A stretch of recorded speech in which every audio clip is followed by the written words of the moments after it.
dimanche 30 avril, c'est la journée nationale du souvenir de la déportation. Nous avons choisi dans le Club Info, vous l'entendiez, de vous faire découvrir ou de mieux connaître Alfred Nakache, un sportif déporté à Auschwitz-Birkenau pendant la Seconde Guerre mondiale, un camp de la mort dont il est revenu sans sa femme ni sa fille. Le nageur d'Auschwitz, c'était son surnom et c'est aussi le titre du livre que vous lui avez consacré. Bonsoir Renaud Leblanc.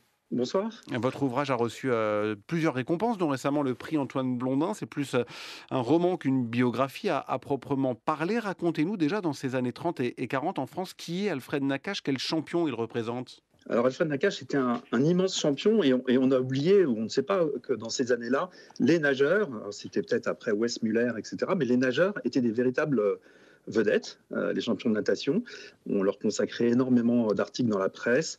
Alfred Nakache lui-même a fait la couverture de matchs en 1938, l'année où il a à peu près tout gagné. Donc ça, c'est une des choses qui m'ont beaucoup étonné en travaillant sur l'histoire d'Alfred Nakache. C'était le statut de ces champions de natation qui était vraiment extrêmement populaire. Il est d'abord adulé, donc même sous l'occupation, puis victime de l'antisémitisme avant d'être dénoncé, arrêté et déporté. Il est adulé dans les années 36. Il va aux Jeux Olympiques de Berlin. Bon, dans des conditions difficiles, puisqu'il sait que voilà, ce sont des jeux qui ne sont pas comme les autres. En 38, effectivement, il gagne tout. Là, il fait la couverture des journaux, comme je vous le disais. Et puis arrive la guerre, l'occupation. Il est tellement aimé du public qu'il bénéficie un peu d'une sorte d'aura qui le protège. Jean Borotra, vous savez, la légende du tennis français, le basque bondissant, qui est un peu le ministre des Sports de Pétain, le protège. Et puis en 41, on lui dit qu'il faut vraiment partir en zone libre au sud, parce que c'est beaucoup trop dangereux pour lui. Et c'est là qu'il rejoint Toulouse et ce magnifique club des Dauphins du TOEC, où il a de nouveau gagné des titres et décroché un record du monde en 200 mètres papillon à Marseille en 41. Ouais. Renaud Leblanc, il sera ensuite dénoncé, on le disait, arrêté et déporté à Auschwitz-Birkenau. Absolument. Je vous disais qu'il a été protégé par son aura, mais en novembre 42, la zone libre devient occupée, la Gestapo entre dans Toulouse, et puis il y a une rivalité terrible avec un autre nageur qui s'appelle Jacques Cartonnet, qui était au Racing avec lui, qui n'a pas supporté qu'Alfred Nakache le dépasse, le surpasse, gagne des titres, notamment en brasse, qui était la discipline de Jacques Cartonnet. Et Jacques Cartonnet va rentrer dans la milice et va n'avoir de cesse de le torpiller.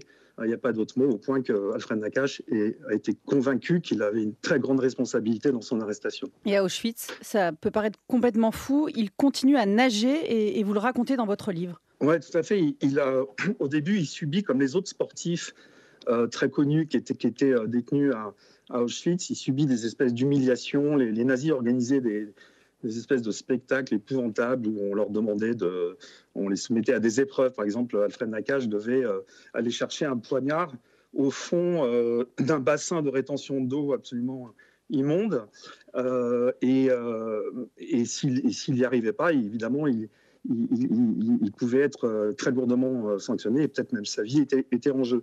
Donc il a subi ces humiliations. Et puis, à un moment donné, il s'est dit mais moi, je vais nager pour moi. Ces bassins de rétention d'eau, il y en avait plusieurs dans le camp. Ils servaient à lutter contre les incendies. Et avec un autre détenu, un autre déporté qui s'appelait Noah Kliger, qui est devenu d'ailleurs un grand journaliste sportif en Israël, qui était juré du Ballon d'Or, correspondant de l'équipe. Tous les deux, ils sont allés nager à l'autre bout du camp, dans un de ces bassins, avec la protection de tout un réseau de guetteurs francophones. Et il l'a fait, il a reproduit ça 4 ou 5 fois pendant l'été 44. Et pour lui, c'était vraiment nager plus vite que la mort, se sentir vivant, et puis montrer aux autres qu'il fallait tenir. Il fallait absolument tenir. Et ça, c'était aussi une des caractéristiques d'Alfred Nakache. Je crois que c'est pour ça qu'il est tellement inspirant. C'est qu'il avait le sens du partage. C'était évidemment très compliqué dans les camps d'avoir même l'amitié. C'était quelque chose de compliqué à avoir, à cultiver, parce que les conditions étaient tellement terrifiante, horrible, que tout était une question de survie. Et Alfred Nakache, lui, avait cette capacité, tous ont témoigné, tous ceux qui l'ont vu, qui l'ont connu à Auschwitz, ont témoigné de ce sens du partage extraordinaire qu'il avait. Renaud Leblond, auteur de ce livre, Le nageur d'Auschwitz. Vous l'avez découvert, Alfred Nakache, ces dernières années. Ce qui vous a tout de suite donné envie d'écrire sur lui, qu'est-ce qui vous a séduit dans ce personnage, justement ? En fait, je ne connaissais pas ce personnage, je ne connaissais pas son histoire. C'est en 2019, en lisant un article du Parisien, que j'ai découvert son histoire et j'ai trouvé incroyable qu'on ne la connaisse pas plus. Il y avait eu quelques écrits sur lui, un documentaire de télévision très bien fait, mais finalement pas tant de choses. Et en fait, ce sont les Américains qui, en 2019, ont intronisé Alfred Nakache dans le Swimming Hall of Fame, le panthéon mondial de la natation en Floride, pour son parcours de champion, mais plus encore pour l'homme qu'il a été. Et donc, des journaux français comme Le Parisien et L'Équipe s'en sont fait l'écho. Et moi, ça m'a beaucoup ému. Même en regardant la photo qui avait été publiée dans le journal, je me souviens, qui était une photo de lui après une compétition, je trouvais qu'il dégageait, avec son sourire, une générosité extraordinaire. Et donc, j'ai commencé à me documenter, à lire. Et puis, peu à peu, l'idée d'en faire un livre s'est imposée à moi. C'est une manière de participer au devoir de mémoire aussi pour vous ? Oui, complètement. Je pense que plus que jamais, il ne faut pas oublier la Shoah, les persécutions antisémites, y compris dans le monde du sport, parce que finalement, c'est assez peu écrit, assez peu étudié. Il y a des choses qui sont faites, mais il y a encore beaucoup à apprendre de ce point de vue-là, et de voir comment une vedette, une star du sport devient un paria comme ça en peu de temps simplement parce qu'il est juif. C'est vraiment quelque chose qu'il faut rappeler à tous, je crois, et je pense que cette histoire, elle est à la fois tragique et en même temps, elle donne une force, parce qu'il avait cette force vitale inouïe en lui qui l'a aidé à tenir. Et c'est une personnalité vraiment inspirante, je pense. Et ce qui lui a permis de revenir vivant. Quelle carrière il a eue par la suite, Alfred Nakache ? Ce qui est fou, c'est qu'en août 1944, un journal, l'Écho d'Alger, a annoncé qu'il était mort en Silésie. Et donc, on a même inauguré à la Libération, à Toulouse, on a baptisé la piscine de Toulouse Alfred Nakache en hommage à ce grand champion du TOEIC. Mais en fait, il était bien vivant, il était à Buchenwald. Il a réussi à revenir de Buchenwald. Et puis, en avril 1945, un journaliste a annoncé qu'Alfred Nakache était à Paris, à la Salpêtrière.